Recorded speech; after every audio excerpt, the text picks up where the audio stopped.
All right, so we're recording. All right, everybody. So tonight we have a special guest on with us, and I'm sure you all been excited for it. Balazs Kardos. He's been mentoring me for a bit here and there, for a little while. I don't know how many sessions. I don't know, a little bit, anyways. So he's doing very well in the business. Obviously, he's a superstar in the business. So I will. Are you unmuted, bro? Yeah, I am. Okay. All right. So yeah, tell us a little bit about yourself and your journey and whatnot, and we'll go from there, bro. Awesome. It's great to be here. Thanks for having me come out, Curtis. It's cool to see what you've created. Your team's amazing. You're doing amazing things. And I'm grateful to be out here with you guys tonight. So how I was wanting to get things going for you is to just share a little bit about my story. For those of you on the call now live, how many of you guys know my story somewhat with Enagic, with the water, with the business? Just go ahead and comment in the chat, yes or no. It'll give me somewhat of an idea of how many of you know, so I'll be more brief as opposed to long. Okay, cool. It's pretty much like, from what I can tell, 50-50, maybe a little bit more no's than yeses from what I can quickly see there. So I'll quickly tell you guys a little bit about this journey for me. So my journey is unique to a lot of people because I have kind of layers to the story. So first of all, my parents immigrated from Hungary when I was a little boy with 2 suitcases, couldn't speak English, and had no money when I was 6. So when we came here, it was very much about the Canadian dream, American dream, hope for a better future. And my parents just grinded it out. Hardworking people, long hours, low paying, minimal wage type work, just to make ends meet. So I grew up in a pretty high stress environment because the lack of money was causing fights, causing different things. So I grew up in this childhood where we had everything we needed. We were never like homeless or didn't have food to eat or nothing along those lines. We just never had enough extra for anything. So it was never, it was like we could go to the movies or we could go out for dinner. It wasn't both. It was that kind of situation. It was like back to school shopping. Like one year I would get new shoes. The next year I would get a new sweater. Not both. So it was like that. So it wasn't the worst. It was just constant sacrifice and picking what mattered more in the moment. So I grew up in that environment. My parents are amazing people, had the best loving family in that sense. It was just time, lack of quality time and lack of extra money was definitely a major issue for my family. And I'm assuming a lot of you can relate to that too. So growing up, I hated money. When my parents got divorced when I was 11, I hated money. I wanted to burn all the money in the world because I didn't understand why money had to break up my family. So I hated it more than anything. When I got a little older, 4 or 5 years later, around 15 or so, I fell in love with money. So then I was like, fuck, this is weird. I'm like, I hate it, but I love it. And I didn't love it for what you might think. I loved it because of I wanted to attract it. You can't attract something that you hate. That's important for you to know. So if you hate rich people, you'll never be rich. If you hate people who have a Ferrari because they're Chinese and they're immigrated here and you are jealous, you'll never have a Ferrari. So I didn't know this back then, but I started to understand that if I wanted to not have money problems, I couldn't hate money. Those two things would never work. So then I was like, well, here I am in this love-hate relationship. Half of me still hated money because it ruined my family. My parents got divorced. I didn't see my dad, so on and so forth. The other half of me is like, I got to figure this thing out when I get older, start a family. I got to solve the game of money. I was addicted and obsessed with that idea. The problem was I didn't know anything about money. I didn't know anything about rich people. I had no idea why people were wealthy and why people were poor. I had no idea about any of that stuff. So I just kind of went through this process of what do I know? My parents were hardworking, so I did labor jobs. And I worked at a young age, all kinds of odd ends, odd jobs, whatever. And then in high school, I got put into a sawmill. as a temporary worker. And I was working 4-day shifts, 10-hour shifts, 4 days a week. So I was working full time, started at 4 p.m. until 2 a.m. and then went to school at 8 in the morning. And this was in grade 12. So it was pretty crazy. I like literally was like in class, head like face plant, passed out sleeping. And I was like, whatever, I don't really care about what the teacher's talking about. I want to make money instead. So it was like that. But what happened, the reason I share this part of my story is because the summer I graduated, there was a freak accident at the sawmill, and I actually cut off the tip of my index finger on my right hand, and it changed my whole life. From that moment that happened, I was never going to touch a power tool again. I was never going to do physical labor again. I was never going to do anything with my physical body ever again. It was off the table. Obviously, I was pretty traumatized from that, and it messed me up quite a bit. And I'm grateful now, looking back, because had that not happened, it's very likely I'd still be working in some sort of high-paying oil rig job or something along those lines, where it's, you know, 50, 60, $100 an hour type thing. And I would have probably got stuck there because it was good enough, if you know what I mean. Mm-hmm. So I'm super grateful that happened so young, because it changed the whole direction of my life. The problem was I had nowhere else to go. So here I was like, well, I hate school. I don't want to go to college. What the hell am I going to do with my life? And those are the only things I knew, is basically get a good education or bust your back in labor jobs. I didn't know there was any other way. So that's what ultimately led me to getting into the service industry. Bartending, serving led me to sales. Then I did door-to-door sales. And that's where I really got my footing of success, is when I got introduced to personal development, is when I got introduced to The Secret and law of attraction, and what you think about, you bring about, and what you focus on expands, and these types of philosophies. And the thing that I want to share with you is, have you ever learned something or watched a movie or read a book or listened to an audio or went to an event or something, and the speaker that you're listening to shares something with you, and rather than you feeling like you learned it, you felt like you remembered it? Does that ever happen to you guys? It's quite profound when it happens. So when I saw the movie The Secret the first time, I didn't think I learned anything. I was like, holy shit, I knew this already, but I just forgot it. And this movie is helping me remember. It was wild.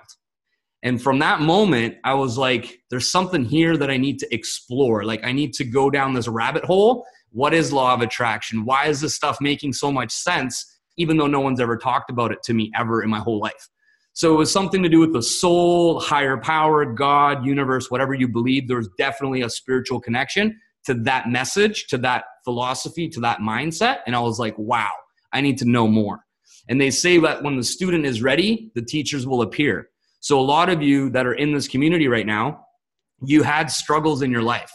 You hated your job. You were unhappy in your marriage or relationship. You had health problems of some sort.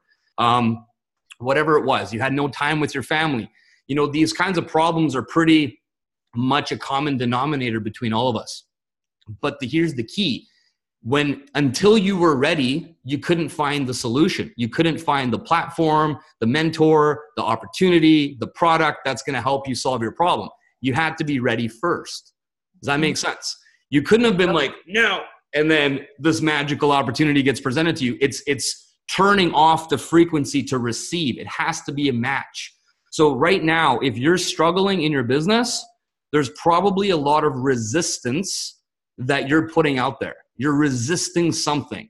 You're resisting the training. You're resisting being coachable. You're resisting listening to people who have what you want and trying to do it your way.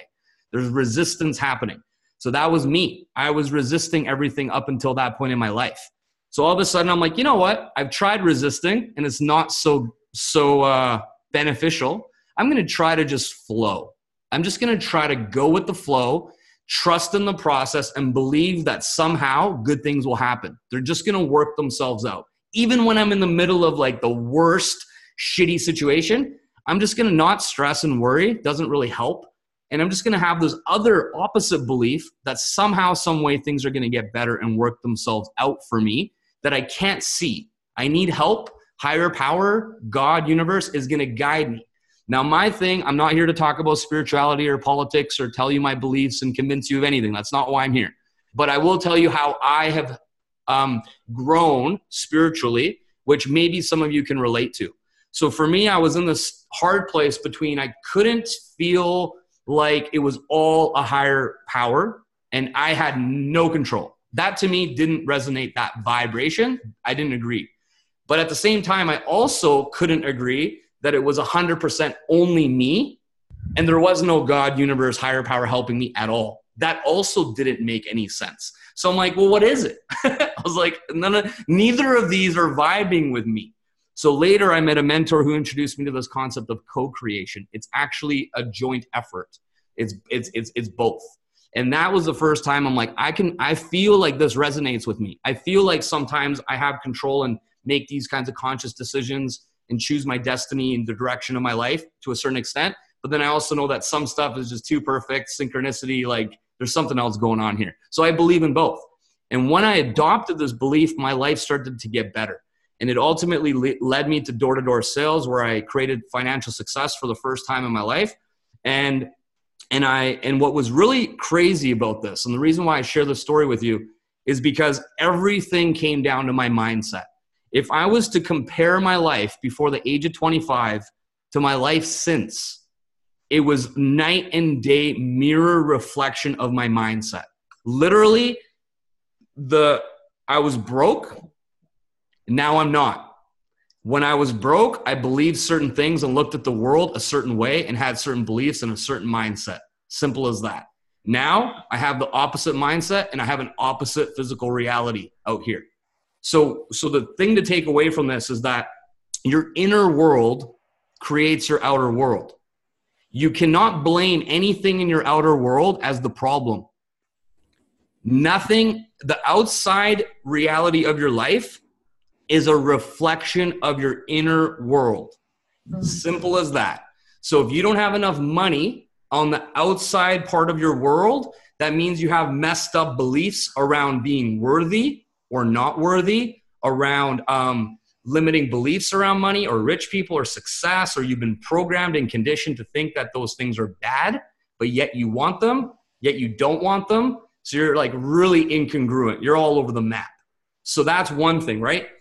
Same thing with marriages, relationships, your health. If you're out of shape on the outside, you have some really messed up beliefs about health, diet, exercise, sleep, supplements, and all these little critical pieces of being, looking good and being healthy and whatnot on the outside. So you're like looking in the mirror, you're like, why do I look this way? Well, it's because of what you believe on the inside that causes you to look like that on the outside. It's real simple. It's very much connected. So up until this point, I never read a book in my whole life. And when I did have to read a book in high school, I cheated every possible way that I could. I was like paying someone to write the answers for me. I taped answers in my hat. I didn't even wear a hat. That was the crazy thing. I only wore a hat on test day. So the teacher must have known, like, Balazs doesn't wear hats, but guess what? On test day, I had the brand new Yankees hat on, looking fresh, and then I took it off. I'm like, oh yeah, answer. Whoop. I even taped the answers on the window of the classroom on the outside of the building and moved the curtain. I did it all. That's how much I hated reading. I was like, I hate books. I hate this shit. I don't care about Charlotte Webb and the donkey and whatever happened in that book. I didn't care. So I was just done with it. So later when I met a mentor, he's like, you got to read. And I was like, no, man, you don't know me and books. We don't get along. And he's like, no, you just been reading all the wrong stuff. And I was like, okay, well, fair enough. I'll give it a second chance. And then he says to me, he goes, imagine somebody who becomes successful in life, whether it's money related or anything really, any subject. They spend their whole life mastering this subject. Trial and error, mistakes, failures, investing thousands of dollars, going to events, having their own mentors, starting and failing businesses, whatever. And then after all of that life experience, they want to write a book. You think they're going to put a bunch of crappy information into the book, or are they going to try to make it the best they possibly can, giving you the most value, wisdom, knowledge, all that, right? So then you can go to the bookstore for, how much was this book? $12. Are you effing kidding me? So here I am buying this book for $12, and this guy poured everything he had into it.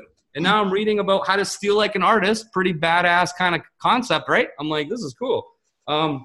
all kinds of books. This one too, Contagious. Pretty cool. This one's called Why Things Catch On. Pretty awesome when you're a content marketer. So anyway, this is just some random, you can read those books if you want. You don't have to, but just an example of how powerful reading is. So this ultimately led me to changing my life, and it then led me to Enagic. So Enagic was the ticket to my freedom. And a lot of you can relate to this. You've tried different businesses, different MLMs, different e-commerce stores, different whatever, and none of them have actually got you to where you want to go. So my intention for this call, if you don't already have this, is for you to have unwavering, bulletproof belief and certainty that Enagic is the real deal. Okay? Because if you don't have that already, that's why you're struggling 100%. Because if you don't have unwavering belief and certainty in the company that you're with and in yourself, those two things, you'll never win, no matter what. No matter how good your leaders are, no matter how good the training is, no matter how good the system is, no matter how good Facebook ads are, you just won't, because that's always going to be a problem. It's always going to hold you back. So for me, when I first got involved with this, I had little reason to believe in myself. So this is the ticket. So I was like, okay, can I change how much money I have in the bank? Well, yeah, but not like this, right? Can I change my experience? Can I change my network? All these external things that happen to be me at the time. Can I easily just change everything out here? No, it's going to take some time for me to learn some skills or meet new people or save more money or whatever it may be. I'm like, but I can change what goes on here the easiest and the fastest. So I started to trick myself and believe in myself with certainty. Like there's no ifs, ands, or buts. There's no question I will succeed. And I tricked myself into believing that because I knew it was just a matter of how often I repeated a thought. So think about this for a second. How many of your thoughts that you repeat in your mind are serving you or hurting you per day? Because most of your thoughts that are hurting you are just on repeat. And even though you've taken different actions, for example, the negative thoughts you have probably have been with you for years, but you may have not been with Enagic years ago. Now all of a sudden you're with Enagic. So that's a pretty big change in your outer world, right? You're in a different career or like working on a different business or whatever. But the negative thoughts that have been hurting you are coming from way long ago. You're still thinking them today.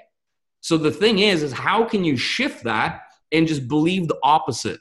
The easiest way to shift a belief is to just start saying the opposite of that belief to yourself repeatedly. And over time, you'll forget the old thing. People are like, I don't know how to change my beliefs. It's really, really simple. You literally just choose the opposite of that belief and start believing that. And how do you believe anything? How often you repeat it in your head, right? The reason we have these deep-rooted beliefs about politics, religion, money, all that is because you've heard it a billion times since you were born. Like it's been literally programmed into you. So there's a cool app that I'll suggest real quick if you guys are interested in this. You can record your affirmations in your own voice, your goals, your affirmations, like I am, abundant, I am joy, I am wealth, I am happy, whatever you want to say. And you can download it on your phone, record it once, and then set an alarm to pop up, and you can listen to it in the morning. So because it's in your own voice, it helps to reprogram your subconscious much faster than some random dude saying it to you, So 1 second, I'm just finding you the app. It's called Think Up. I think it's on Apple, iTunes and the other one. And Play Store. Android thing. I'm like not that guy. I'm Apple to the end. Anyways, okay. Not the point. So moving along. So anyway, I got started with Enagic and I got started offline. Okay, so here's the thing. First of all, I had my machine for 5 years before I ever built the business. That's unusual. I don't know many people who only drank the water as a customer for 5 whole years and never built the business, never tried to sell it, never cared about the money or any of that, right? It's pretty unusual. So the water, first and foremost, completely saved my life. No joke. Not like I was drowning in a car in the middle of a lake and it like pulled me out, like the K8 pulled me out, not like that. But in terms of like, my stomach was so much pain that every single day I was in discomfort. Like I was never feeling good. You know that feeling when you feel good? I didn't have that for like 10 years. I always felt a level of shitty, like minimum shitty to maximum shitty.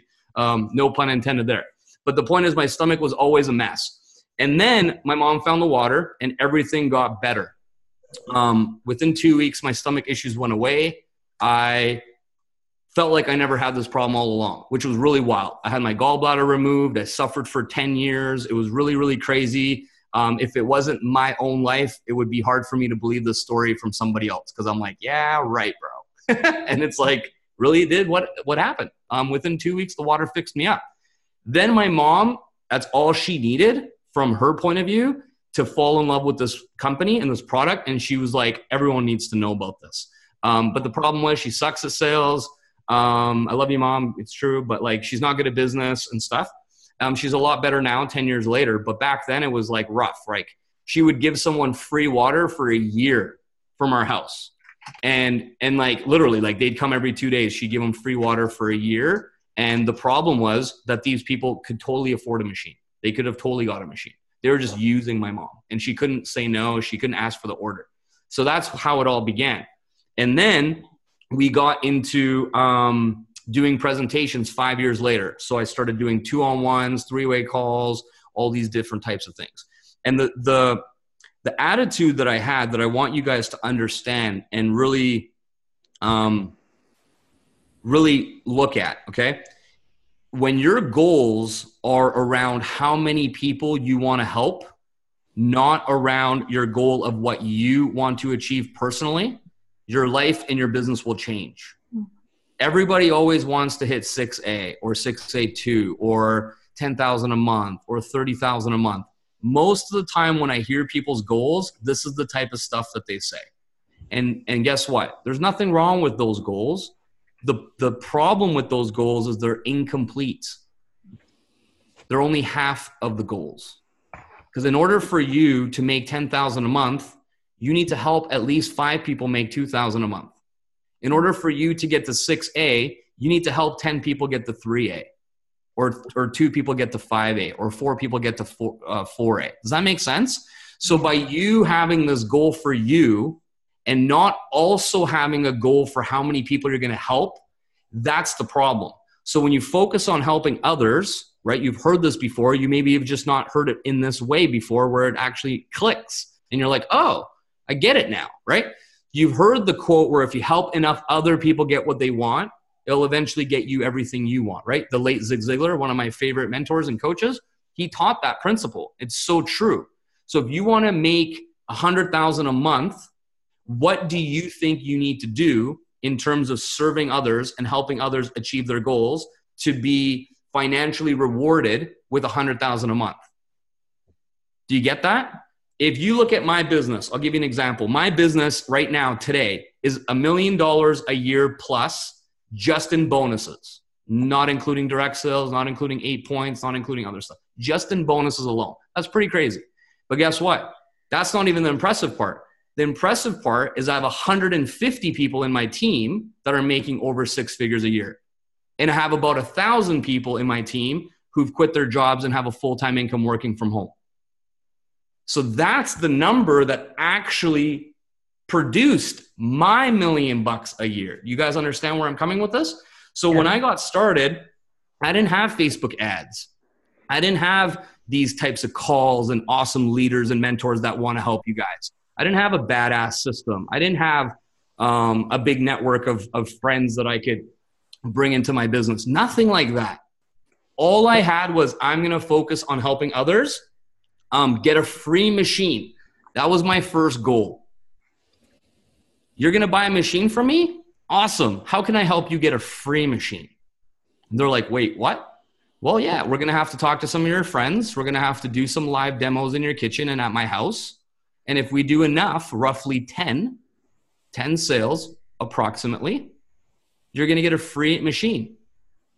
You're going to get your investment back. And I'm going to feel a lot better about it because not only did I help you get awesome water, I also helped you recoup your investment. And guess what? Once we recoup your investment, those 10 people that bought from you, guess what we're going to say to them?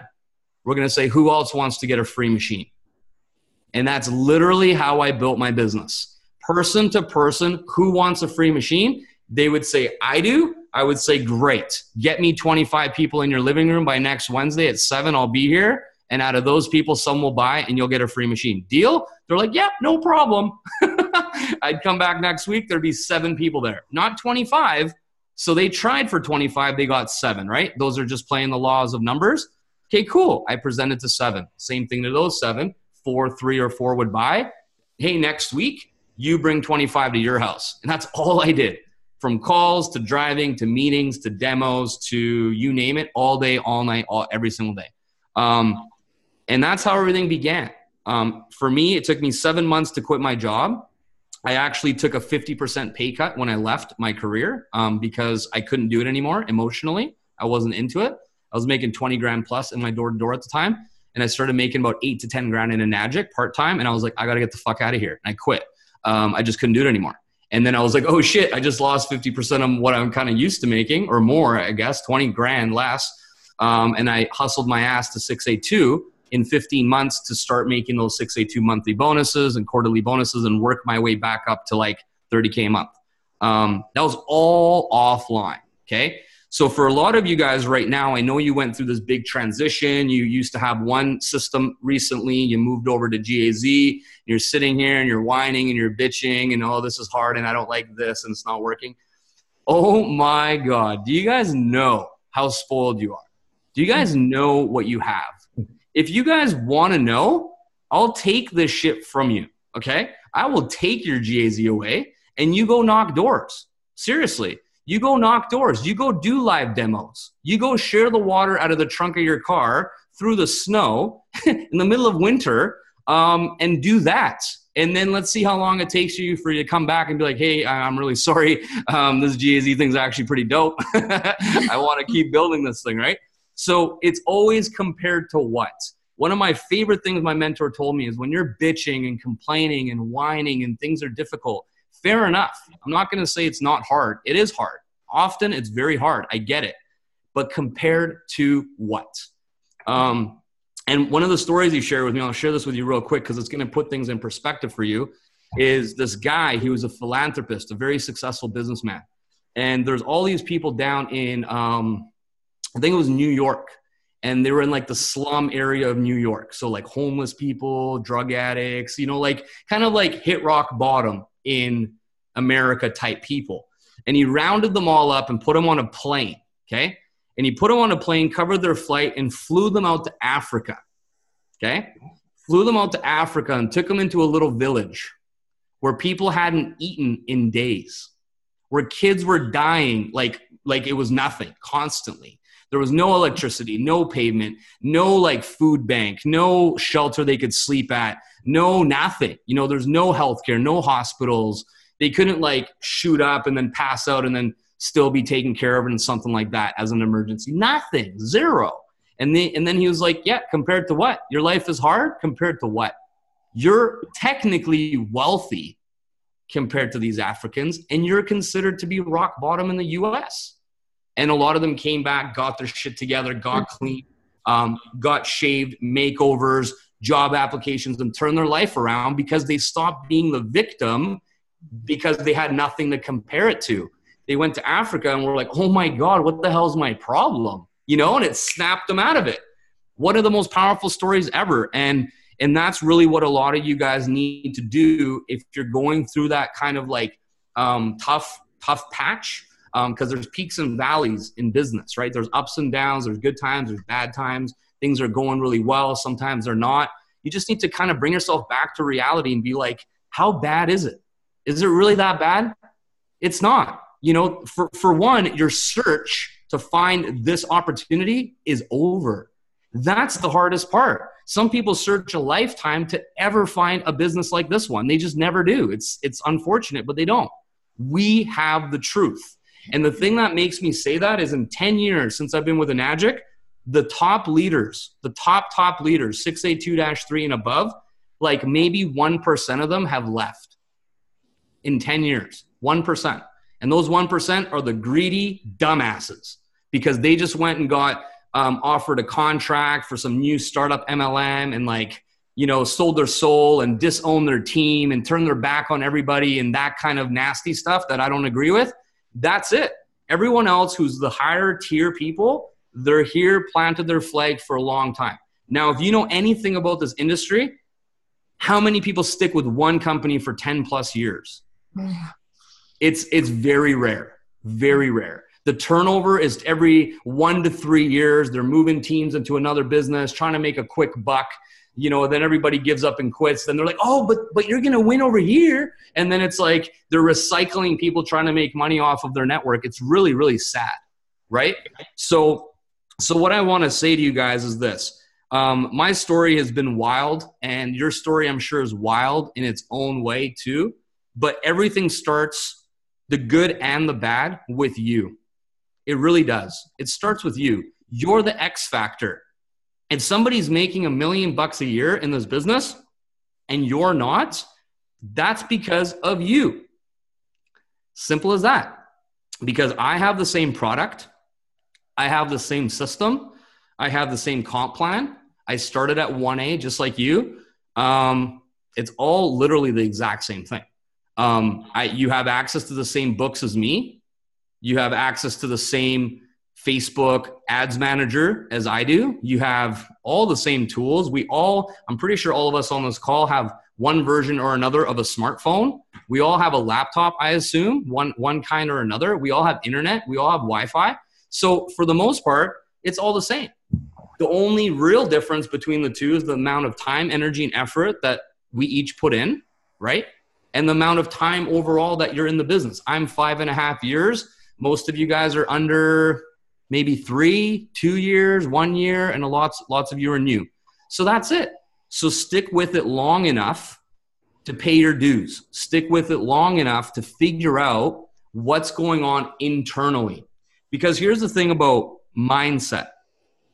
There's actually something even more important than mindset, I think. It's your spiritual side.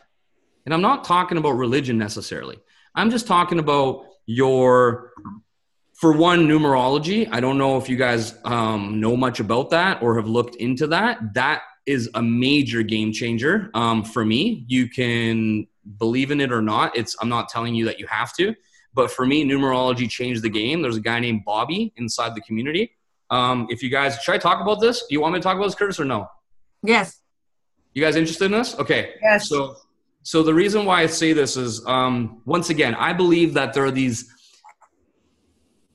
non-physical energies that we can't, like, they're not tangible. We can't point at it and be like, that's it. That's the secret to success. You know, stuff like that. It's literally like, it's an energy. It's a frequency. It's hard to talk about it and prove it and, you know, this kind of stuff.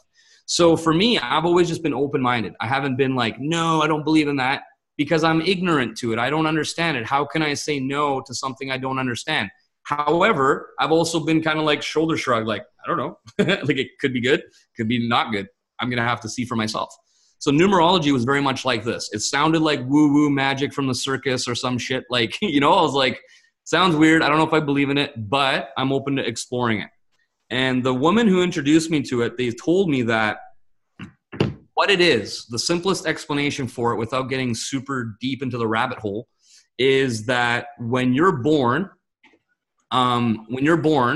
you can't choose your date of birth. Okay. So like you have your day that you're supposed to be born, right? Like 9 months, blah, blah, blah. It's like your due date. But often a child is early or late or right on the money or whatever. But the exact time that you come out of the womb, no one can like stop it or predict it or something. You know what I mean? Like, it's happening when it's supposed to happen, naturally. But your name, your parents do get to choose your name. They have control over your name. So what are they using to pick your name? Are they using some sort of like manual with like specific like steps and why a name matters and what the energy is of your name? No, they have no idea. So they're like, oh yeah, Balazs sounds cool. Like, I don't even know what that, like, thanks, mom and dad. Where the hell did that come from? But whatever. It's not the point. So they're like, Balazs. Okay, cool. Like, fuck, were they high or something? I don't know, I'm just kidding. But so the point is that my name is Balazs. Okay. But my date of birth, no one can control it. So what happened to me personally is, you know, that inner soul feeling where you're like, I was always meant for big things, or I was meant to change the world, or I was meant to be whatever it is for you, right? We all have a different version of that, but it's like that inner urge that you've always been trying to find or like follow a certain path. And it's been hard. Maybe it's been hard for you. Like, just can't figure this thing out. So that is your based on your date of birth. Okay. So it's like your soul's path where you're trying to go in this lifetime. And then your name is either in the way or helping you. Okay. So for me, there's like a 1% chance that your parents accidentally pick your name right. Okay. And by right, I mean match your date of birth as like a perfect equation. So what happened to me is I had this woman tell me all this stuff, and she says, what's your date of birth? So I tell her my date of birth, December 27, 1985. She writes it down, and she starts doing this crazy math, like this equation, literally like some shit you learn in school, like, you know, ECMC squared equals gravity or whatever. Einstein was smart. So that thing, right? So he totally said that wrong. I butchered it. But anyway, so she did this, okay? She ends up telling me that my life path was this major thing. Like, I'm a global visionary. I'm here to change a lot of people's lives. I'm supposed to have wild and abundant wealth. So much money that I can give back in like philanthropic ways to charities and organizations. Like, she's painting this whole thing for me, right? Just based on my birthday. She doesn't know me at all. And in my heart, my whole life, that's what I felt. I was like, that's me. Like, I just always knew that. Then she goes, what's your name? So I'm like, okay, here's my name. She writes out my name, once again, breaks it down in this like she broke it down into this total.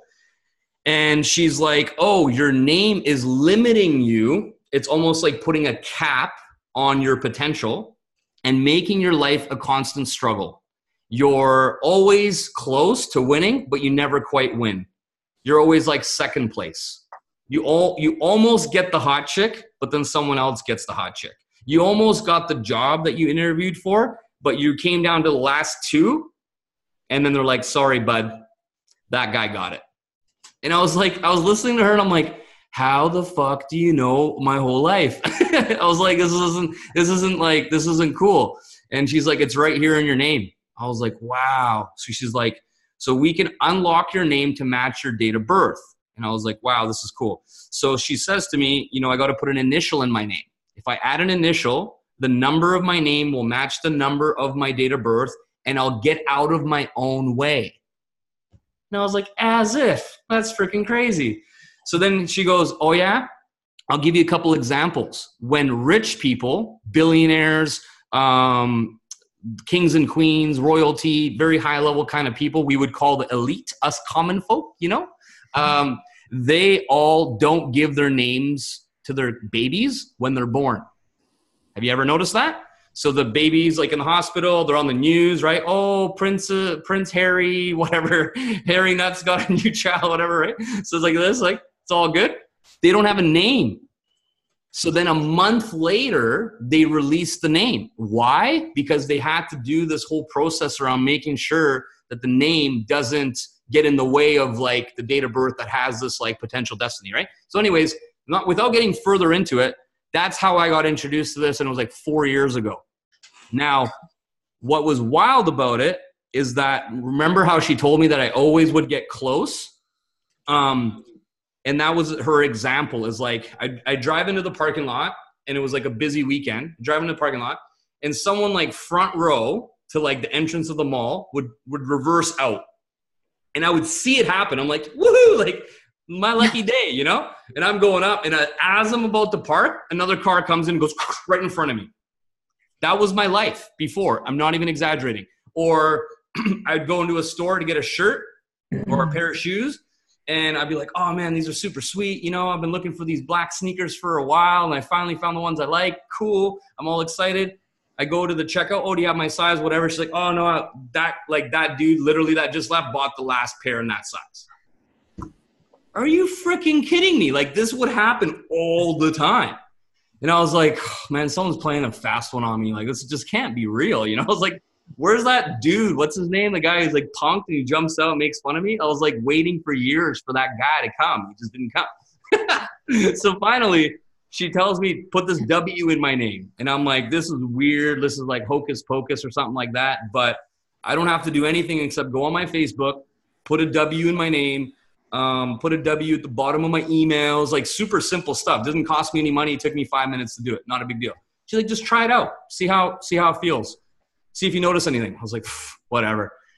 All of a sudden, no joke, shortly afterwards, I started noticing these things that I was almost expecting it to not work started working. Like they would be like, they'd say like, oh yeah, sorry, we sold the last pair in that size or whatever. I'm like, in my head, I'd be like, that chick was full of it. And then I'd start walking away and she's like, oh, wait, hold on a second. Goes and she's like, we have one more. And I'm like, what? No way, you know? Or like the guy would pull into the parking spot and I'd be like, shit. Next thing you know, he's like, he looks at me and he's like, oh, you were going to go in here? He's like, oh, sorry, reverses out. I'm like, what? Like, stuff like that. So I'm like, this W, there's something going on here. And from that point forward, I actually met Cam. 90 days after I got my W, I met Cam, who ultimately led me to GAZ and all these guys and all of you. So like, that's all I got to say. That's all I got to say. There's a lot more to it. Now Bobby's probably done 1,000, if not more, different numerology readings for people in my team. A lot of them have really cool stories like mine in different ways, whether it's finding the love of their life when they were struggling, like in relationships and stuff for many, many years, or people that are always giving, but they don't ever, they give so much, but they don't get rewarded financially because they have some kind of like block, all of a sudden making money. So it's really cool. So numerology, the spiritual side of yourself. So here's what I recommend. I'm not here to preach. I'm not here to talk about religion. So please don't twist this. And I'm not trying to upset anyone's feelings. Sometimes I can trigger people to be like, no, it's not how it is. And that's not what I'm here for. I respect all of your opinions, your views on life, religion, all that stuff. I'm not here to challenge any of that. Okay. Take it for what it is. Some of you like it. Some of you don't. It's all good. But I highly encourage you, okay, to go deep when it comes to your spiritual side of yourself. So your unconscious limiting beliefs, your values around money, success, fame, power, these types of things. Because with success comes more responsibility. So when you have a lot of money or you are successful as an online marketer, a lot of people see you. You know, that's the nature of what we do. You're trying to get more people to see you. So a lot of people self-sabotage without realizing it because they're like, if I have a really successful ad, that means a lot of people are going to see me. And if a lot of people see me, then this part of myself gets exposed that I don't want people to see or know. So they hide. Does that make sense? You can't hide simultaneously from trying to be seen so more people buy from you. Like it's kind of this thing that's not going to work for you. So when you explore the spiritual side of yourself, that is where I believe you need to go when it comes to your personal development. Everyone always thinks that personal development means reading sales books, Grant Cardone and this kind of stuff, you know? And that stuff does matter. It definitely matters. The how of how you do something, it matters because that's the technical stuff. It does matter. But who you are on the inside and all the baggage that you have that you don't even realize that you have, because most people, they can't see the picture when they're inside the frame. So if I ask you, hey, what are all your problems? What are you going to sit there and list off all your problems? You're going to be like, I don't have any problems. I'm good. And then like you see a professional and they're like, oh, you got problems, bro. Let's start working on these problems. But you can't see the picture when you're in the frame. So what I highly, highly encourage you to do is start separating your personal development, like the time that you have. Like let's say you read for an hour a day or you commute to and from work and you listen to audiobooks in the car, stuff like that you should be doing if you're not doing already. What I encourage you to do is this. In the morning, the first half of your day, I want you to focus first and foremost on gratitude. If you guys don't already do the magic, who here does the magic? If you put it into the chat, if you read the magic every morning, yes or no? That is the key. You need to be doing that. So you guys are all saying yes, which is amazing. So that is like first and foremost to be super grateful. The next thing after that is I would read or listen to something practical. Okay. So the how to do your business. So the sales stuff, the ad training, how to film a video, just all the technical how based stuff that you can apply. And your goal is to learn something, one thing that's valuable that you're like, wow, I haven't been doing that, or I should be doing that, or whatever, and apply it into your business that day. Okay. So that's it. In the morning, you're looking for one nugget, a way to ask a certain question when you're talking to your leads, a new idea for a piece of content, whatever it may be that you can actually learn, put the book down, stop, and then apply. Like do it and try it out and test it right away. That's the morning, okay? Then the evening or before bed, I would really dive deep into the spiritual type of work. So Dr. DeMartini is an amazing, you guys know who he is? John DeMartini. That is gonna be a game changer for so many of you guys to understand more of. He has 2 books that are really, really good that you should start with. One's called The Breakthrough Experience, and the other one's called Values Factor. And these are things that just make you understand yourself more around like why you do what you do. Like there's a great example. Like if you're walking in the mall with your spouse, a husband and a wife, based on your hierarchy of values, they range from 1 to 9. The wife is going to have a different order of those hierarchy of values. Number 1 might be family for the wife, and number 1 for the husband may be career, money, success, business, or something along those lines is number 1, right? So their number 1s are different. For the husband, often family would be number 2. So it's still really close up there, but they're looking at themselves as a provider. So they need to make the money and put food on the table, whatever. That's kind of like ingrained in our generations and whatnot. And then for the wife, often, I'm being very generic here, so don't get mad at me. I'm just saying as an example, it's like kids, family would be number 1 for the wife, or sorry, let's say family's number 1, kids is number 2, health is number 3, whatever, and money, success, business might be like number 7 or 8 for the woman. Not always, but I'm just saying. And it might be a little bit opposite for the man. So the man might be like business first, then family, then career, then kids, whatever. So it's just jumbled. It's different.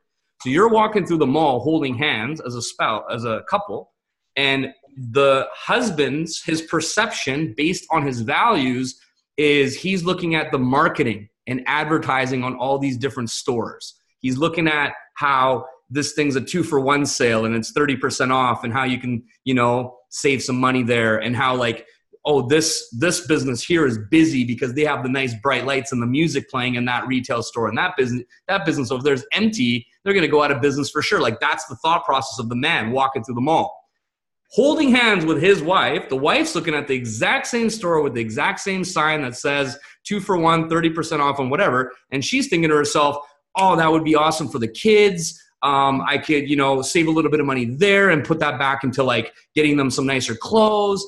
See what I'm saying? So it's literally simultaneously in the same building, in the same mall with the same everything, but based on your hierarchy of values, your perception of what you're thinking about is different. And when you get to the bottom of this, everything in your life gets better. Like you understand your spouse better. You understand your business partners better. You understand what matters to people more. You stop projecting what you want and what you value onto others, because that's not necessarily what they want in the same order as you. So by you actually finding that stuff out, you can better serve and assist them. And think about how much value this adds to your team. Like, do you know why your teammates got into this business? Do you know what their number one value is? Do you know if it's for family, or is it for travel, or is it for charity work, or what is it? Do you know individually from the people you're working with? Because if you don't, you're probably talking about the wrong stuff to them. You're probably like pushing them to hit a financial goal, and they're like, I don't really give a shit about money, man. They're not going to always say that to you. They're just thinking it. And then you have a disconnect. So this is really, really, really important. So I don't know exactly where I was going with all that. Oh yeah, I do. So where I was going with it is the spiritual work. So here's what I recommend for you guys right now. Get deep into the spiritual stuff. And because you don't know what you don't know, and you can't see the picture when you're in the frame, it's hard for you to diagnose your own spiritual areas that you need help with. Make sense? So I recommend hiring some help. So I would recommend something like, a hypnotherapist for one, a numerologist, who knows, like all these different types of people that are really good at this stuff, and go into that world a little bit and explore and see what you can find out about yourself. Take a personality test. Do these different things, okay? From there, you need to reprogram your mind. You need to change your values, change your beliefs. And when you do this, the technical stuff, the ads, the system stuff, the landing page, all the stuff that we need to do to be successful becomes easier. You understand? Becomes easier because you can't be negative about something and expect a positive result. Mm-hmm. You with me on that? Mm-hmm. How many of you guys are being negative towards your business and expecting a positive result? Isn't that really strange? Mm-hmm. Like if you're sitting there complaining, this isn't good and this doesn't work and it used to be better, and doing this kind of thing, how is that going to help you right now get a positive result? Imagine you treated your spouse the way you were talking about your business. Imagine you told your current spouse how much better your last spouse was. How would that work? How would that work out for you? You wouldn't even be in the doghouse. You'd be like in the ocean with the brick shoes on or something. So you got to be mindful of this, okay? So I would highly suggest is being very, very focused on the inner world of yours, determining what's going on there. And then after that, following the training as is. This is another major mistake people make, is they come in, previous experience or not, depends, and they look at the training and they're like, oh, well, I can do it better, or I can do it differently, or why don't I do it this way, or why don't I do it my way, right? That happens all the time. So what if you just did it the way it's said to do it for once, just to see what would happen? Who knows, right? Maybe it might just work out really, really well. So that's what I would recommend, is go through the training, keep it super simple. Don't complicate it. Don't change it. Don't resist it. Don't argue with it. Don't be like, well, so-and-so told me that this thing doesn't work and this is better, so I'm going to do it their way. It's like, nope, that's not what it says. What it says is to do it that way. So that's my second tip. The next tip is going to be on don't do more work than you need to do. And what I mean by that is when you're new in this business, you need to produce, okay? Produce. You need to make sales. Seriously. And how you make sales is not what you think. It's not like dollar signs in your eyes and let's make a quick buck and all this kind of stuff. No, that's not what I'm talking about. How you make sales is how convinced, convicted, and certain you are that you can help another person, that you can change their life and solve their problems. If you are 100% sold on what you do and what you can offer people, you're going to close sales like Kardos closes sales. I think, Kardos, you close like every sale or something in your track record. It's very, very high. You think there's a connection between how what he believes about himself, what he believes about this opportunity, what he believes about what it could provide people? Do you think there's a direct connection there? Mm-hmm. And because he's so focused on helping other people solve their problems and giving them a new opportunity for a better life and all this kind of stuff, simultaneously, he has an $80,000 month. Does that make sense? But he wasn't like, I'm going to have an $80,000 month and I don't care about anything else. That's what I'm going to do. No, it was like, if I do all these things, help my team, help these people solve their problems, show up my best self to all these coaching calls, so on and so on and so on and so on, then at the very end of all that, I'll be rewarded for what I've given first. And then it ended up being a very nice continuous income. You guys with me? So then after you become a producer, then you work on becoming a leader.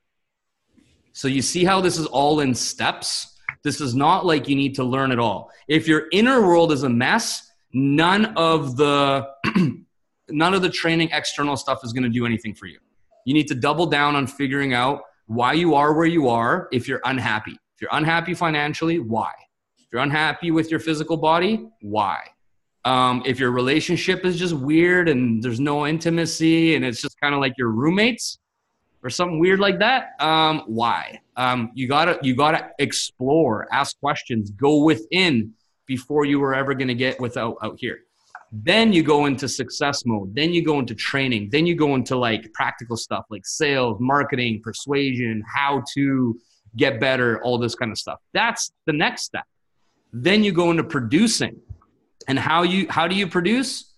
You follow the training as it is laid out and not do it your better way. My mentor told me when I started network marketing, he says, you know what the he's like, you know what the, how did he say it? I'm trying to remember. He says, you know what the worst thing? No, how did he say it? So funny. You know what the worst thing is? He's like, how do you ruin the best idea? I think he's like, how do you ruin the best idea ever with your better idea? And I was like, screw you, bro. I'm like, I have awesome ideas. And he's like, yeah, and that's why you got no money and no sales and no nothing with all your smart ass ideas. Because every single time I talked to him, I was like, oh, bro, so listen, this is what I'm gonna do, right? And it was like this crazy elaborate plan. Like I was gonna go and manufacture my own Enagic machines and undercut Enagic and be a billionaire. Like that was like my first idea. He's like, bro, that's the dumbest shit I ever heard. And then like all kinds of stuff. I was like, okay, maybe that's a little much. I'm like, but listen, I got this other idea. And he's like, dude, why don't you just go share the water? Why don't you just go do a live demo? I'm like, yeah, I could, but check out this thing. And he's like, you know what the worst, you know what ruined the best idea ever? Your better idea. And I was like, fair.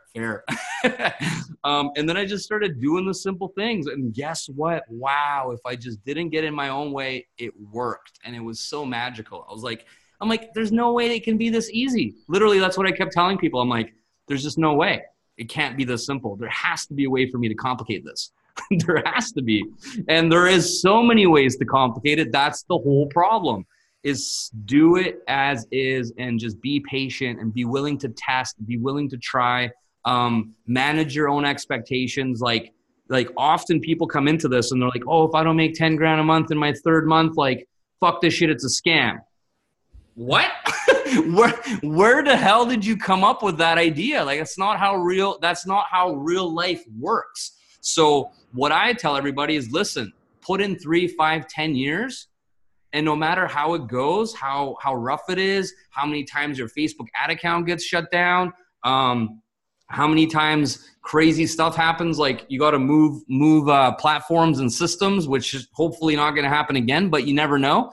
Be willing to endure all of those possible things without ever sacrificing on the original goal, the original vision that you had when you got started. Because that's what happens. You have a vision when you start on the first day, and then all of a sudden these challenges come up, these things that are not going your way, and it's pulling you from your vision. And it's like, the example would be is like you're on a little dinghy and you're in the ocean, and this is like your private island, and you're like floating away from it, and you're like Wilson, you know, like you're going to be stranded out here somewhere. It's not fun. So you got to find a way to anchor yourself back to your vision no matter what happens. And over time, it's going to work itself out. I promise you. Like, there's no way that you can get worse if you put in the time and energy and effort every day. Think about that for a second. Like, when have you ever tried to get good at something every day, and after like a year, you were worse than the first day? Like, has that ever happened in your life? Ever? No, right? It's not possible. So if you put in the work daily, even though it's going to be hard, you're going to make mistakes, you're not going to understand it. A month from now or 6 months from now, there's no way that you can be worse than the first day. There's no way. It's not possible. So understanding that, how long are you willing to keep trying, failing, falling over, making mistakes, whatever, but staying positive throughout all of it, not whining, not bitching, not complaining, nothing like that. Just remembering the story about the homeless people that got sent off to Africa, realizing that they were actually really quite good. And same thing with you. If you guys are all reading the magic in the morning, then you're either doing it wrong or you're lying, and you're not doing the magic every morning, because there's no way to be grateful and complain and be negative at the same time. Does that make sense? So if you're having a rough day and you shift to gratitude, your problems immediately are gone. Have you ever tried doing that? Have you ever tried being super, super pissed off? And like, I'm so grateful for this anger. You know, like, I'm so grateful at how pissed off I am in this moment. and that's like, it starts to be funny, right? Because you're like, I sound ridiculous, like, when I'm saying this. And then that drops like the emotion down of like, you want to rage, and then you actually legit be grateful after, and you're just like, you know, I'm grateful that it didn't get worse. I'm grateful that I didn't punch the guy right in his mouth and then get charged with assault. Like, I'm super grateful that I didn't do that. And you can like I literally say gratitude like that sometimes. Like, it's pretty funny. But at the end of it, I'm like so grateful that I held it together and I don't have consequences because I was grateful, right? So I'm not joking. This is legit. So if you do that in your business, at the same time, if somebody you know, like, doesn't buy from you or promises to get a trifecta, or financing doesn't get approved and you were really looking forward to that sale or something, like, this all happens to all of us. Don't complain. Don't get mad. Just be like, you know what? I'm super grateful that I'm going to get 3 more trifectas because this one backed out. And then you will. All of a sudden, great things happen. So I can go on for hours, but maybe I'll stop here and just check in with you guys. If you have any questions, anything you want to ask me, I can kind of go deeper on anything or elaborate. I'll pass it to you, Curtis. Is there anything that you want me to cover? I just got a few questions that I kind of wrote out. Okay, perfect. While we were kind of going through that stuff. So when you started, what was your biggest challenge and what did you do to overcome that challenge? Great question. So I always tell this to people when they ask me about challenges along the journey. I feel like we all have a part of ourselves that is like our kryptonite, like our greatest weakness. And it's different for everybody. I mean, they're similar for a lot of people, but it's overall, there's some differences. Like for some people, for example, like being self-motivated, like a self-starter, that's their kryptonite. They just can't do shit unless someone tells them to do it. That's maybe their problem. Somebody else might be disciplined. They just have no discipline around anything. That's their kryptonite.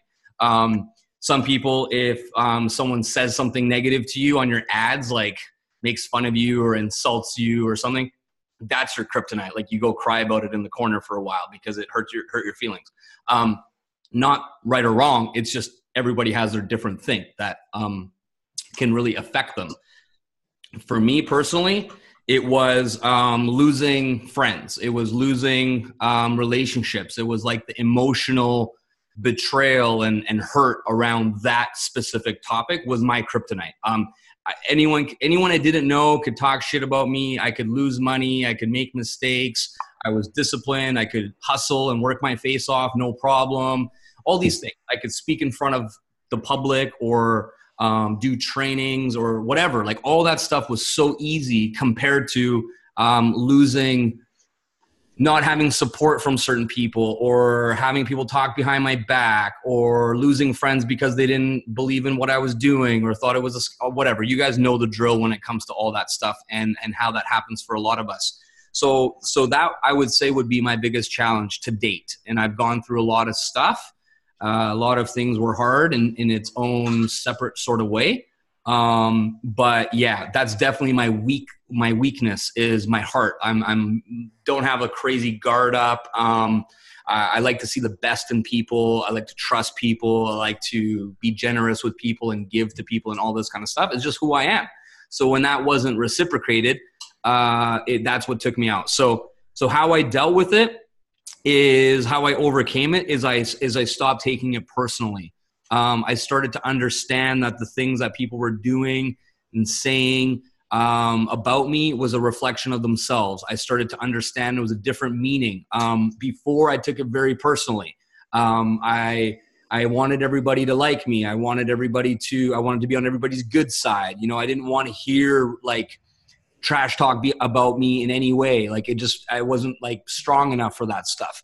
Maybe some of you can relate to that feeling of like, you think you have fear of failure, but really you have fear of success, because fear of success puts bigger spotlight on you, which then automatically means that more people know you, like you, trust you, but simultaneously more people hate you and talk shit about you and point out your insecurities and do these kinds of things simultaneously. So some of you are like, I want to stay in this sweet spot where like 100 people know me and I'm good. And then you're going to be stuck there and you're not going to be successful the way you want in your business. So you have to just literally stop giving a fuck what anyone thinks, says, feels about you when it's unwarranted, when it's completely like based on nothing. Like there's not valid. You didn't do anything. You didn't harm, that kind of thing. Obviously, there's going to be some things like take ownership, apologize if you make a mistake, apologize if you say the wrong thing or hurt someone's feelings by accident, whatever. But that's more like your inner circle, like your tight family and friends. That's really who that applies to. And your team. Sometimes you make a mistake with your team, own up to it, take responsibility, say sorry. We're all human. So yeah, that was a really big lesson for me. For years and years and years, I never understood that what people do to me is a reflection of them.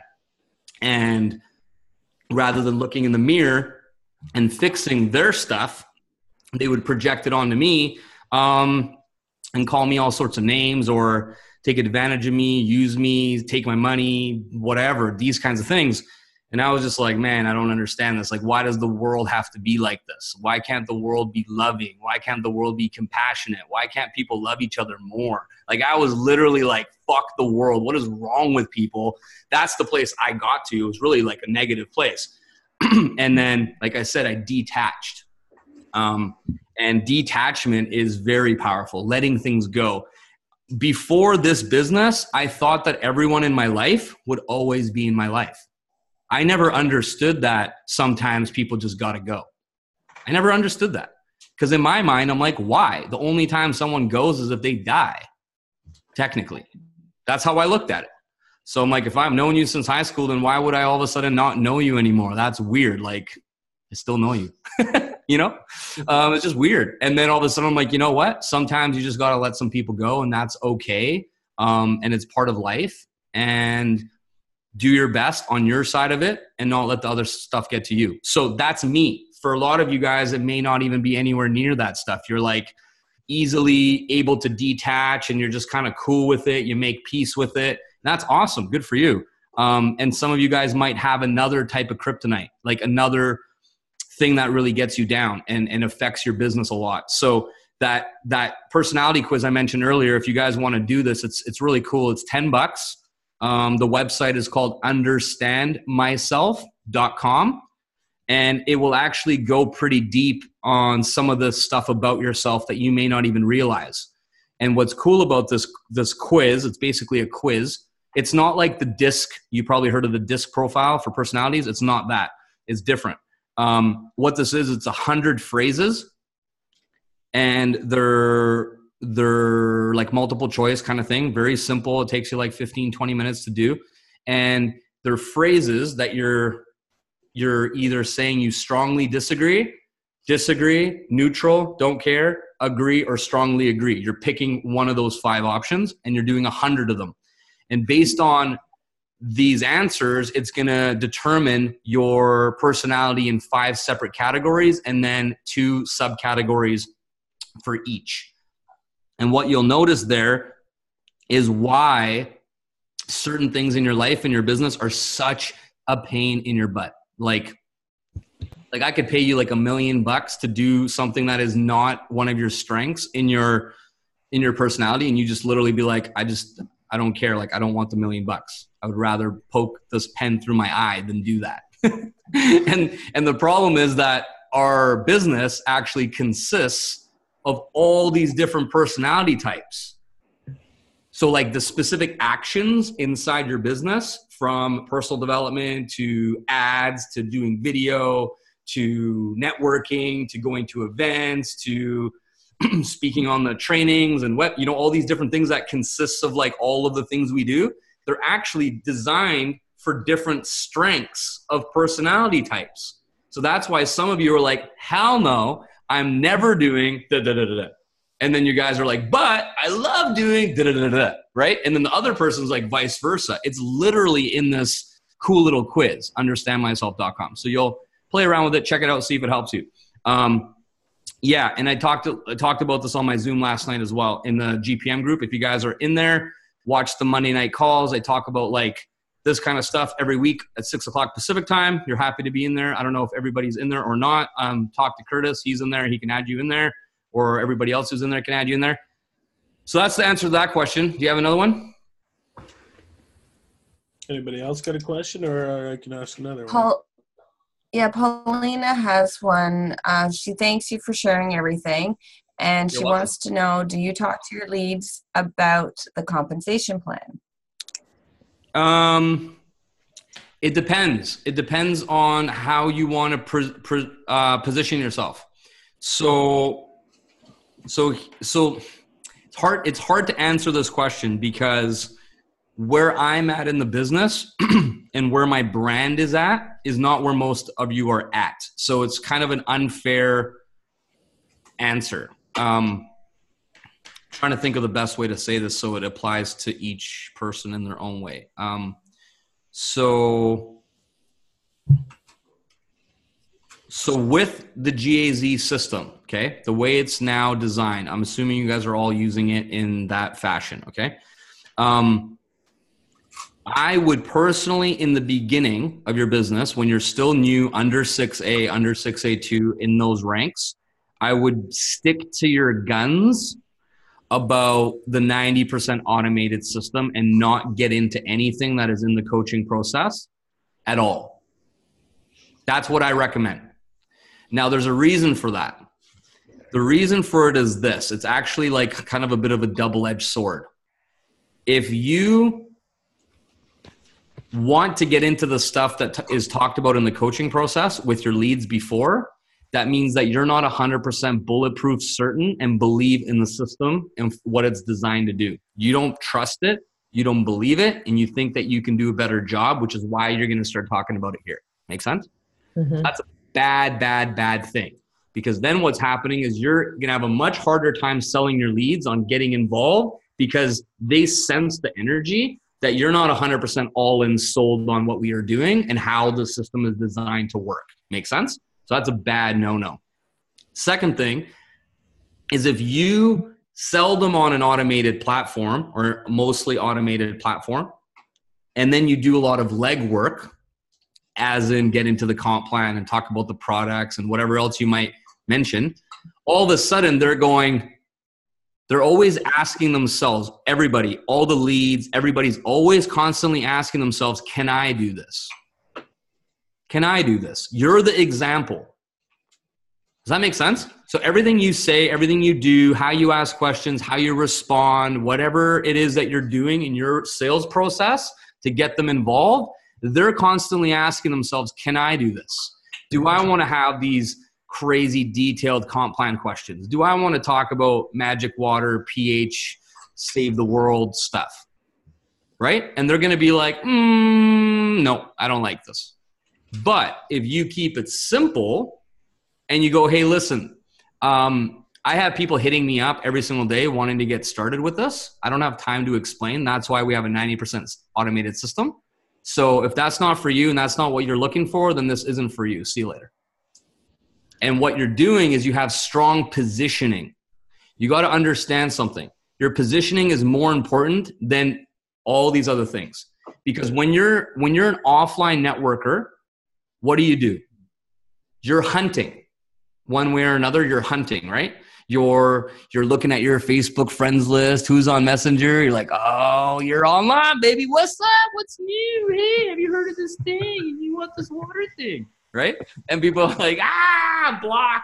He's crazy. So you're the hunter in that situation with the sniper gun, right? Who's online right now, baby? I got you, right? And it's not fun. And what happens with this business and how we do it and how it's designed to work is people are still hunting. But your whole entire system is designed to be hunted. So if you're supposed to be getting hunted and you're still out there hunting, everyone's confused. They're like, why is this guy trying so hard? The equivalent is we're supposed to bring you the dead deer or I don't know, I'm trying not to be insulting to anybody, but like the food, let's just call it food, right? We got salads and we got all this healthy stuff. So someone's supposed to bring you the salad, right? And you didn't have to go plant that shit or water it or nurture it or dig it out of the ground and cut it up and wash it. It's like ready to eat, right? It's like a beautiful salad. You eat, you're full, you go to bed, do your thing.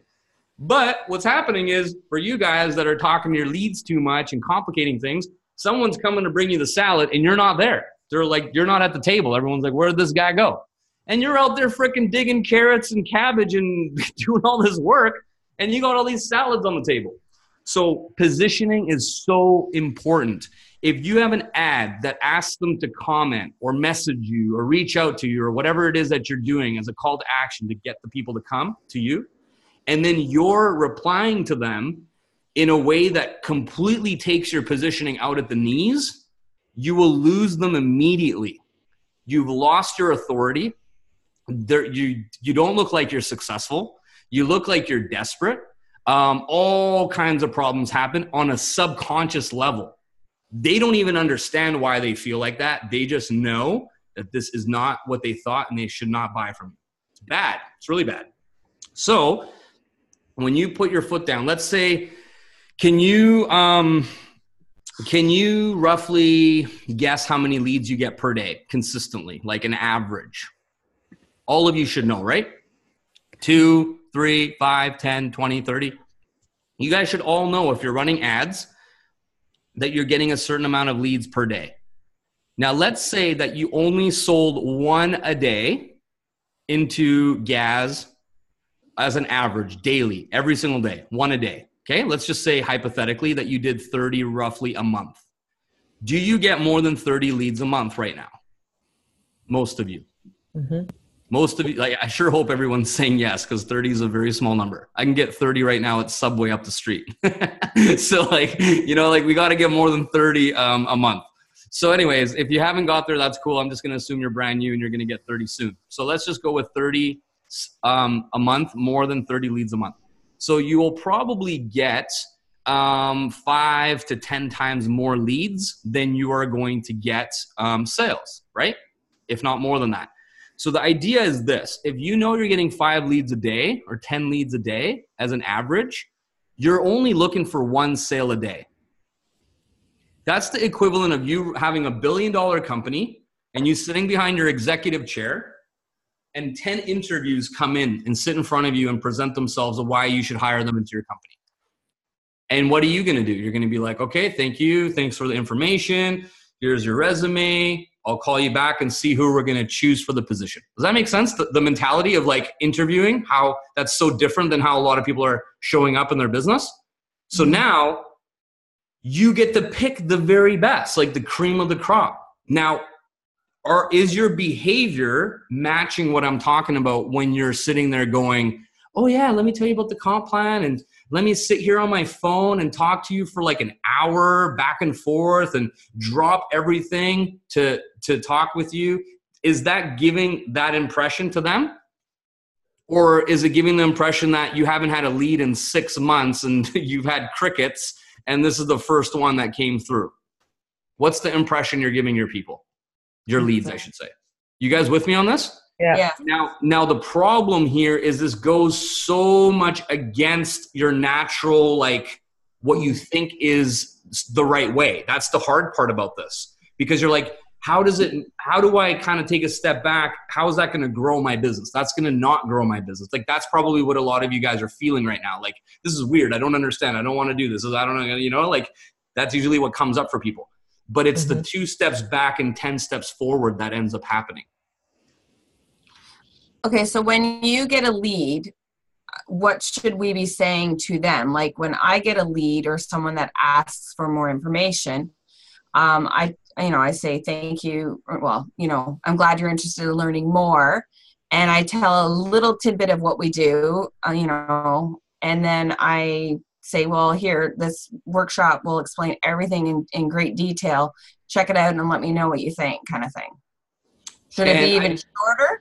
So here's the thing. I don't want to get into the place of the conversation where I say, don't do this and do this. I'm not going to go there. I'm talking more big picture stuff so you guys can take what works, okay? I want you guys to do it like what is good for you. And I don't want to step on what Kardos teaches. I don't want to step on any toes at all. I'm just simply trying to show you another perspective of how to look at it from a philosophy point of view, okay? From a positioning point of view, not in what do you say. That's going a little too deep. I'm not going there right now. That you guys can figure that out later and do what is working. But I'm going to use analogies and examples to kind of bring my point across. Hopefully it's working, okay? So if there was a corporate job, okay, I'm not about the corporate job, but a lot of people can relate to how that works. Let's say there was an executive position at a very high paying 6-figure a year salary, okay? And they were hiring for this position. And you sent in your resume, or you wanted to book an interview, or you wanted to see if they would hire you for this job, right? Because your life would be better. You'd make more money. You'd be happier, which is pretty much what we offer people with what we do, right? We're saying, you do this, you lock arms with us, we'll show you how to have a better life. Am I right? And then there's a bunch of details everybody fills in, and that's fine. So you're offering this ticket, this vehicle, this opportunity for a better life, okay? If they now feel like they can walk through the front door and it's guaranteed that they can take it if they want it for everybody, do you think that's giving you a lot of authority and positioning as a leader or not? No. You guys understand where I'm going with this? So if there's an executive position, what are they going to do if I send in my resume? Are they going to be like what you do right now, not to pick on you, but just to use the example that you just said? Are they going to reply to me saying, here's the information and you can start Monday at 8 a.m. and come in, wear a suit, bring your lunch, and you'll be doing the training Monday at 2. Is that the initial interview or the initial response I'm going to get from somebody? At a corporate job, multiple 6 figures, executive position, when there's only 1 or 2 maybe openings, positions, is that what the response is going to be? Or are they going to reply and saying, here's what we need to know from you, right? The tables are turned. So they ask me the questions. They're in control. They say, hey, listen, we're holding interviews next Friday. There's going to be hundreds of applicants. Bring your resume, dress sharp, good luck. Something along those lines. And I'm going to be like, there's going to be how many people? What? Oh, and instantly stress kicks in. You're like, I'm screwed. The old Balazs without the W doesn't get the job. W Balazs gets the job, so it's cool. But still, it's like no fun. So that's what I'm trying to say is if you guys are clear on who do you want to work, who do you want to, who's your perfect ideal customer? What kind of person, like what kind of character traits do they want to have? You know what I mean? Like, because you guys are probably doing your own targeting, like that is already pretty specific to a certain demographic and whatnot. But even within that demographic, there would be people I would consider like a high quality lead and then like a low quality lead. Would you agree?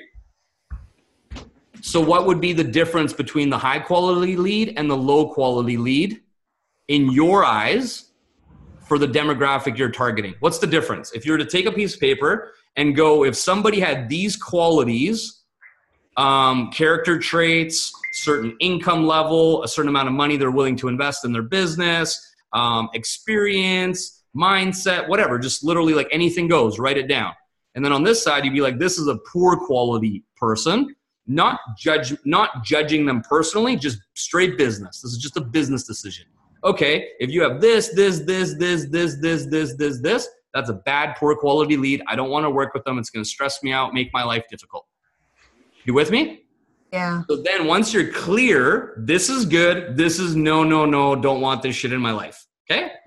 Then when they hit you up, you turn the script and you say, who are you? You fill out this questionnaire. You give me, you know what I mean? Like, this is what I need from you, and then I'll consider working with you. Then I'll consider showing you how to unlock this, how to build a business that you can quit your job or whatever it is that you're offering them.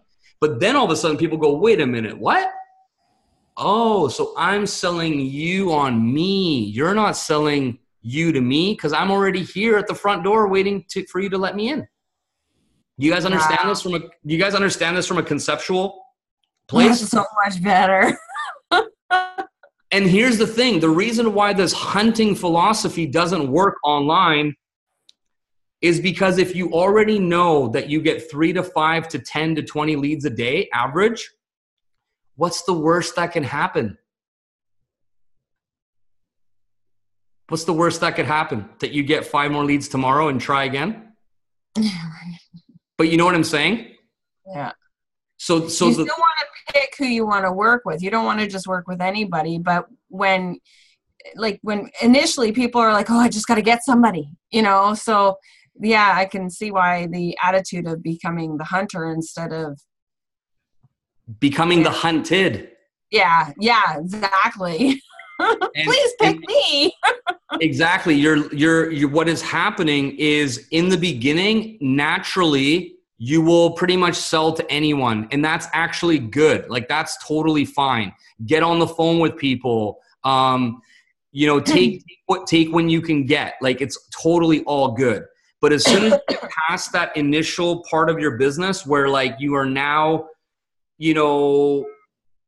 capable enough of getting a minimal amount of leads per day pretty consistently, even if it's just 3 leads a day or 5, like a pretty small number, you still know that if you mess it up with those few people by having a little bit of a too strong of a position, like you're a big hot shot and maybe you're not even a hot shot yet, but you're just trying to figure it out. Like, how much is too much, because it's a bit of a trial and error process to get something that works for you, right? It's not going to be perfect the first time you try. But if it doesn't work out, at least you're like, man, I learned this. I'm going to ask this question because I really like the way I asked that question. But then here, I pushed it a little too much and they were kind of like, fuck you, you're an asshole. And they left, because there's that balance. You got to play the game a little bit.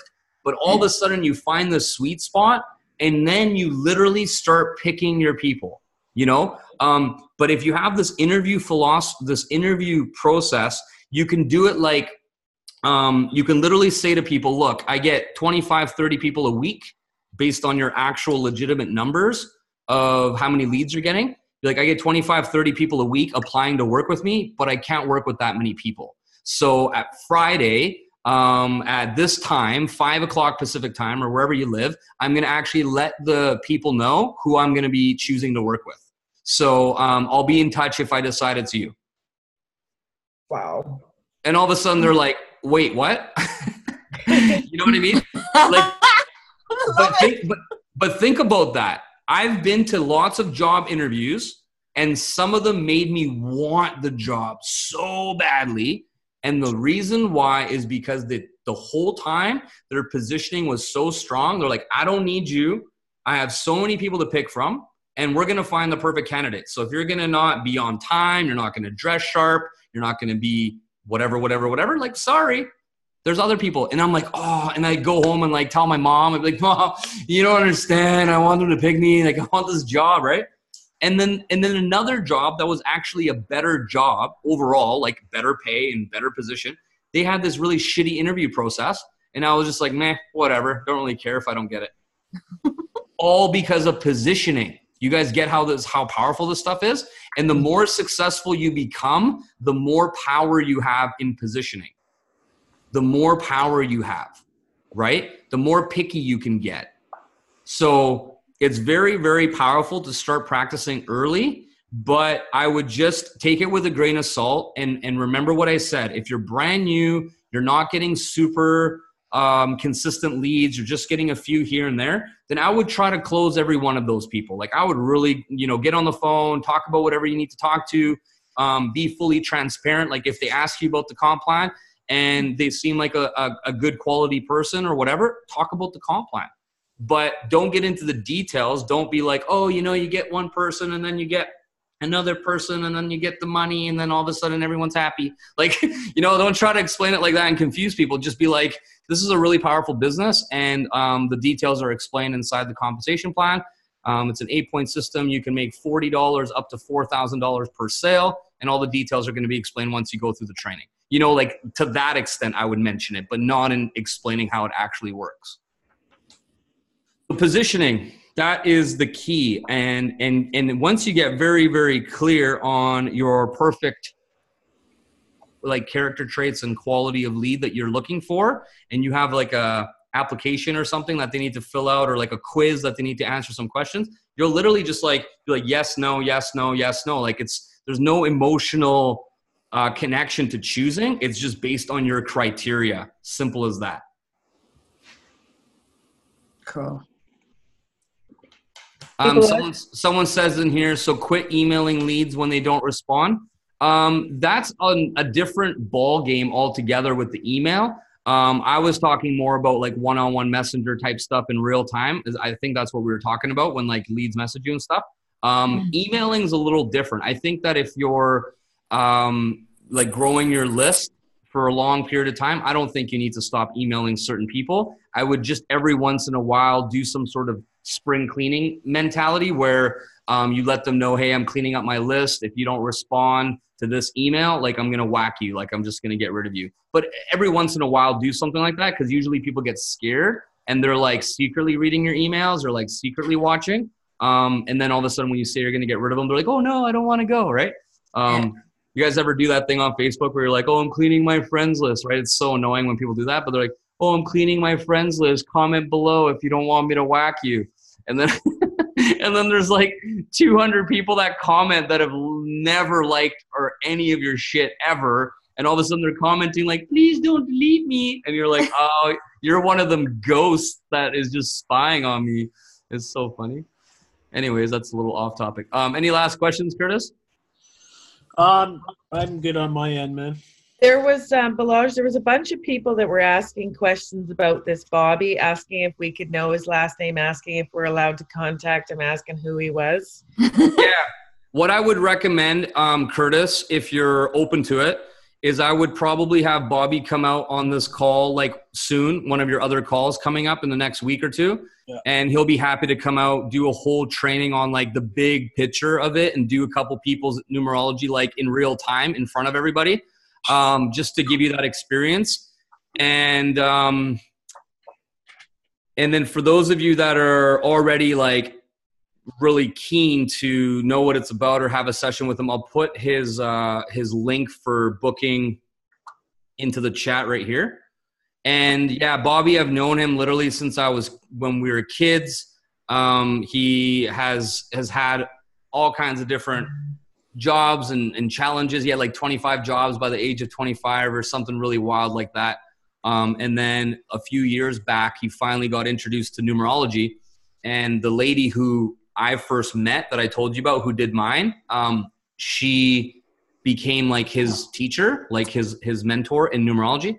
And she came out to Vancouver and we did this CEO of Your Life numerology weekend. It was 3 days. And what it was about was how everything in your life is a number without you knowing. You have a phone number. You have a license plate number. You have a PIN number. You have an address. That's a number. You know, everything's a number, and people just don't think twice about it. They're like, whatever, it's my phone number. It's my PIN number. It's my bank number. It's my all this shit. The thing is that all of these things have an energy. They all have a frequency, good or bad. So for example, some people always get into car accidents, or like more frequently, like what are they called? Like fender bender, little stupid things like that. Well, their license plate is actually attracting that. How crazy is that shit? Or your bank account or your credit card is always piling up debt. And no matter how hard you try, you can't pay the sucker off and you can't accumulate any money in your account. Well, the numerology is actually a number that's like a leaky bucket. Like it's only going one way. It's not accumulating. You can adjust it.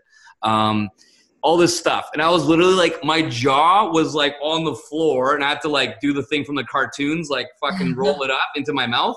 I was like, are you serious? This is a thing? And she literally broke it down. And what was cool is the people in the room, she would bring them up and have them put like their phone number on the whiteboard or whatever, or their credit card number. I mean, you know, we didn't go to Amazon and buy shit, but you know, like their number was up there.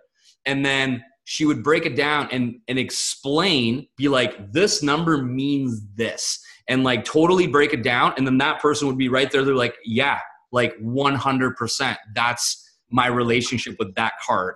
Or that's my relationship with my phone. Like some people's phone is you never want to pick up the phone and talk to anybody, or you when you phone someone, they never answer your calls, right? It's like, man, like, does this stupid thing work? Like no one's ever available. Your phone number could be a discommunication number where it's like actually resisting communication. You can adjust it without changing your phone number. Like you don't have to go and get a new phone number. You can just adjust the energy. And all of a sudden everyone always answers, hey, Balazs, like, what's going on, man? Like, what the fuck? You haven't answered in 5 years. So it's really wild. So Bobby knows how to do all this. The point of the story was she was teaching how to do it. So she's like, I can do it for you, but here's how you do it for yourself, right? And that was like the last day of this event. So she had like this number chart out, the alphabet, numbers, and she was teaching us how all this stuff works. And I'm literally looking at my paper. I'm looking at the thing. I'm looking at my paper. I'm like, nope. Like not picking up what you're putting down. It's like way over my head. Bobby's over here like that guy from that movie. What's that movie called? And guy can do math really good. Can't remember. Anyways. So Rain Man? Yeah, Rain Man. So Bobby's like a Rain Man right here beside me. My childhood friend, which is weird because I've known him for like 15 years. He's right here and he's just like a computer. He's like right beside me. And I'm looking at him. I'm like, what the? He's like, he looks at me. He's like, I understand this, man. And it was weird because like he was seeing it for the first time, just like me. We'd never seen it before. He's like, I understand this stuff, dude. Like, I get it. Like, I can literally do it right now. And I was like, what? And since that day, it's now his like passion and his career. No joke. It was the coolest shit I've ever seen to see. Like he was activated, like right there. He was literally like, this is me. Like it just came out. I was like, what?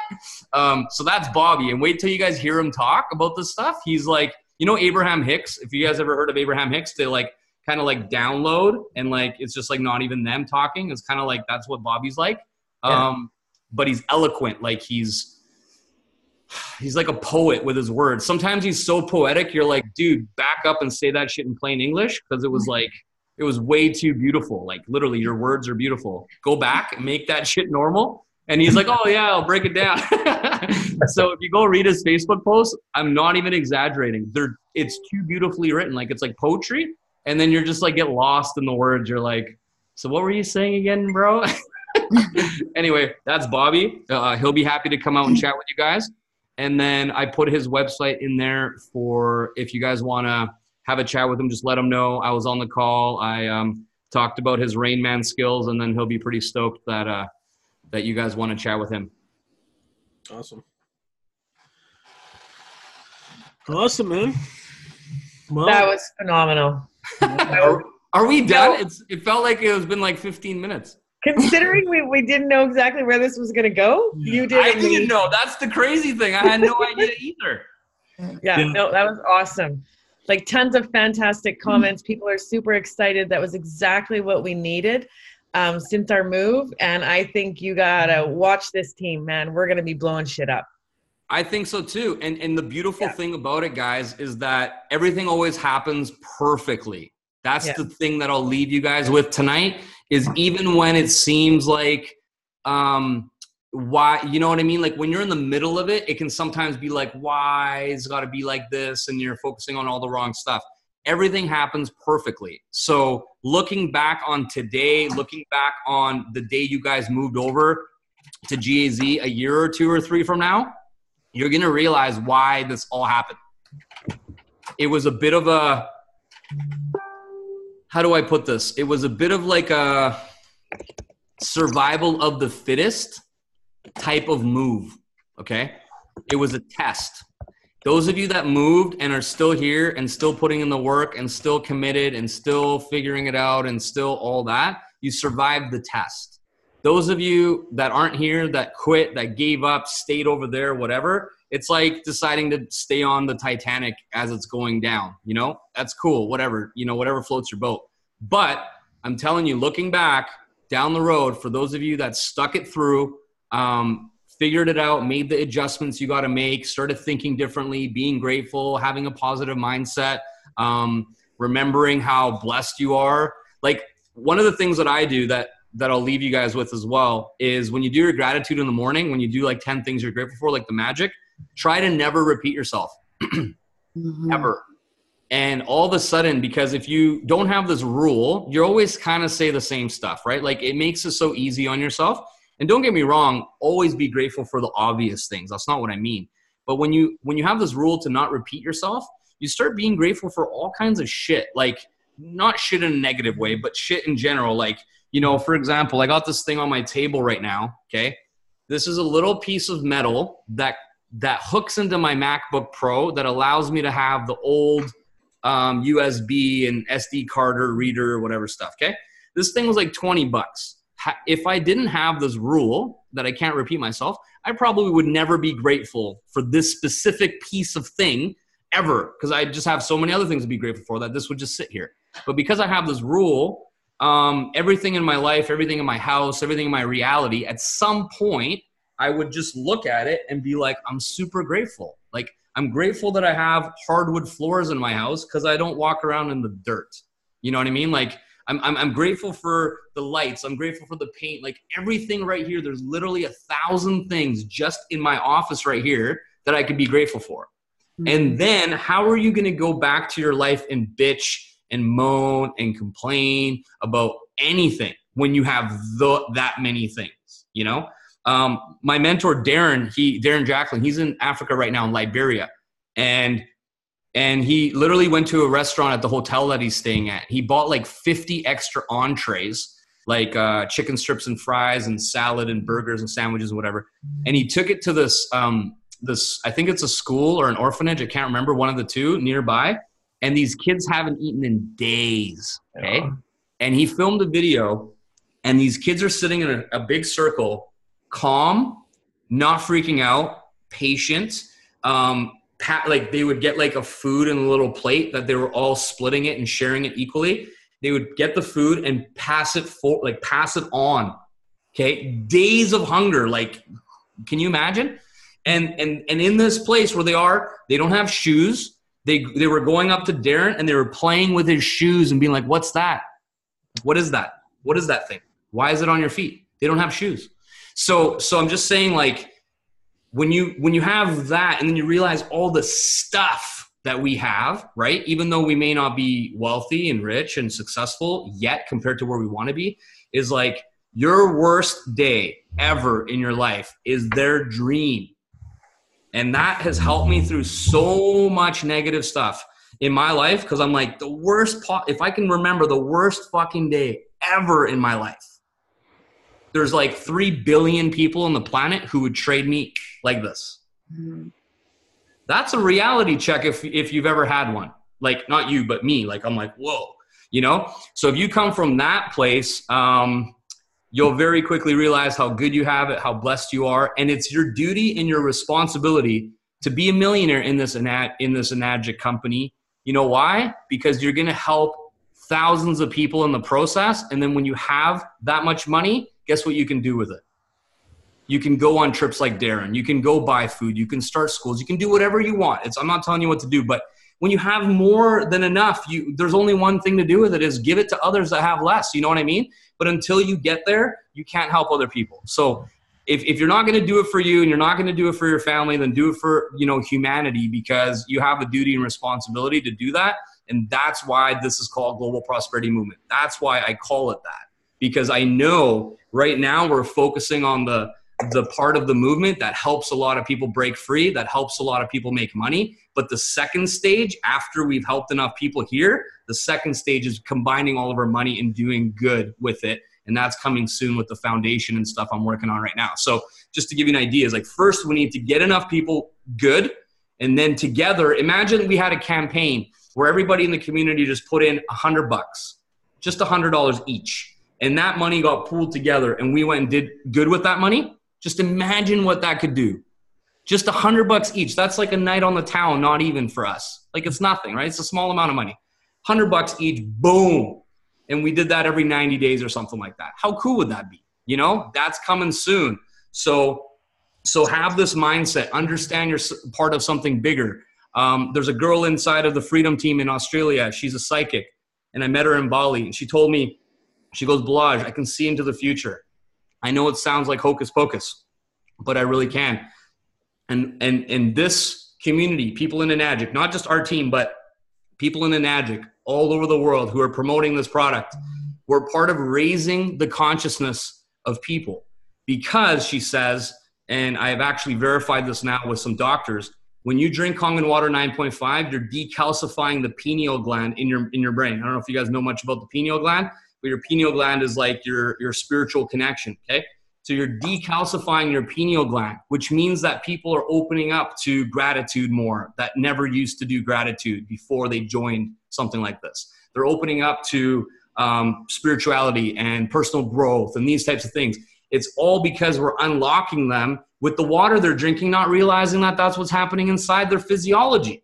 So she told me all this stuff and I was like, say what? I'm like, yeah, that's what we're doing. That sounds freaking badass.